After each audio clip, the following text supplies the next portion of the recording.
आज मेरे प्यारे दोस्त आपको एक टीजीटी पीजीटी के क्वेश्चन बताने जा रहे हैं जो 2004 और 2005 में पूछा था। क्वाड्रेटिक इक्वेशन द्विघात समीकरण से स्क्वायर कर दे, क्यूब कर दे, तो किस तरह से क्वेश्चन को सॉल्व करते हैं आइए समझते हैं। समीकरण में 3x square plus px plus 3 equal to 0 दिया है और p ग्रेटर देन 0 से बड़ा होना चाहिए। एक मूल यदि दूसरे मूल का वर्ग है तो वो क्या p का मान क्या होगा, मतलब एक मूल दूसरे मूल का क्या है, स्क्वायर है।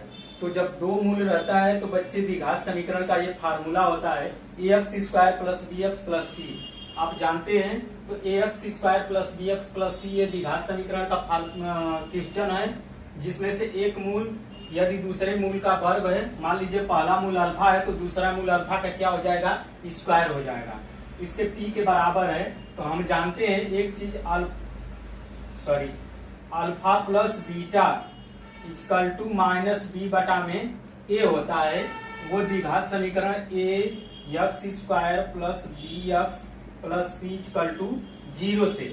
इसी तरह से A X square plus B X plus C, अब इससे तुलना कर दीजिए। सी का मान यहाँ पर 3 है, बी का मान p है, तो यहाँ पर b का मान क्या कर दीजिए माइनस p, और यहाँ पर a का मान क्या है 3 है। इसके बाद अल्फा प्लस बीटा का मान आ गया माइनस p बटा में 3। अब इसके बाद क्या करिए, आप जानते हैं 1 plus omega square equal to होता है, ये 0 होता है। Omega plus omega square equal to minus 1, या alpha plus alpha square equal to क्या लिख सकते हैं माइनस 1। इसके ओमेगा की जगह पर 1 प्लस अल्फा का क्या स्क्वायर इक्वल टू 0, तो alpha plus alpha square equal to minus 1 रख सकते हैं।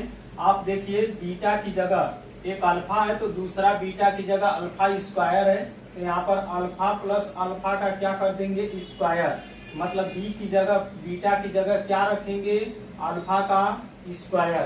तो यहाँ पर क्या हो जाएगा minus alpha plus alpha square equal to minus p बटा में 3। अब इसके बाद इसके जगह पर क्या रख देंगे माइनस 1, तो माइनस 1 आ जाएगा, माइनस पी बटा में 3 आ जाएगा, माइनस से माइनस कट जाएगा, 3 इधर आ जाएगा, 3 इक्वल टू पी आ जाएगा। तो हमको पूछा था इसमें से कौन सा ऑप्शन सही था, तो सी ऑप्शन सही था। इस तरह के प्रश्न देगा तो आपको कम से कम 10 सेकेंड में उस क्वेश्चन को सॉल्व कर लेंगे। अगर आपको रूल पता रहेगा तो इस तरह से क्वेश्चन करने में मात्र 10 सेकेंड 5 सेकेंड में क्वेश्चन को सॉल्व कर सकते हैं।